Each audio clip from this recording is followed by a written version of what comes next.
ఈ వీడియోలో మనం ఎక్వైర్డ్ ట్రైట్స్కి ఇన్హెరిటెడ్ ట్రైట్స్కి డిఫరెన్స్ అనేది చూద్దాం. ఇక్కడ ఎక్వైర్డ్ ట్రైట్స్ చూసినట్లయితే developed during life time, not inherited. ఇవి లైఫ్ టైం డెవలప్ చేసుకోవచ్చు అనమాట. నాట్ ఇన్హెరిటెడ్ ద్వారా వచ్చినవి అయితే కాదు. ఎగ్జాంపుల్ మనం చూసినట్లయితే లెర్న్ స్విమ్, బాడీ బిల్డింగ్. ఈ లెర్న్ స్విమ్ అంటే స్విమ్ నేర్చుకోవడం అయినా, బాడీ బిల్డ్ చేయడం అయినా అవన్నీ కూడా మనకి ఇష్టమైతే లైఫ్ టైం డెవలప్ చేసుకోవచ్చు అనమాట.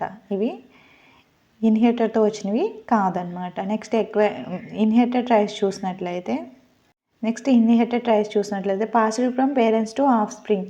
ఇవి మనకి పేరెంట్స్ నుంచి ఆఫ్ స్ప్రింగ్కి ఈ ఇన్హెరిటెడ్ ట్రైట్స్ అనేవి పాస్ అవ్వడం అనేది జరుగుతుంది అనమాట. ఇవి ఏం చేస్తాయంటే కంట్రోల్డ్ బై జీన్స్ని కంట్రోల్ చేయడం అనేది ఈ ఇన్హెరిటెడ్ ట్రైట్స్ యొక్క వర్క్. నెక్స్ట్ ఎక్వైర్డ్ ట్రైట్స్ చూసినట్లయితే acquired traits are not passed to next generation. ఈ ఎక్వైర్డ్ ట్రైట్స్ అనేవి నెక్స్ట్ జనరేషన్కి పాస్ అనేది జరగదన్నమాట.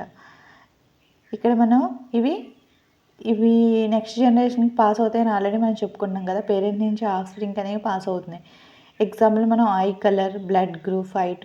ఐ కలర్ అనేది ఒక్కొక్కరికి పేరెంట్స్ నుంచి వాళ్ళ పిల్లలకి ఐ కలర్ అనేది రావడం, నెక్స్ట్ బ్లడ్ గ్రూప్స్ అనేవి సేమ్ రావడం, అలాగే హైట్ అనేది కూడా రావడం అనేది మనం ఈ ఇన్హెరిటెడ్ ట్రైట్స్కి సంబంధించి చూడొచ్చు అనమాట.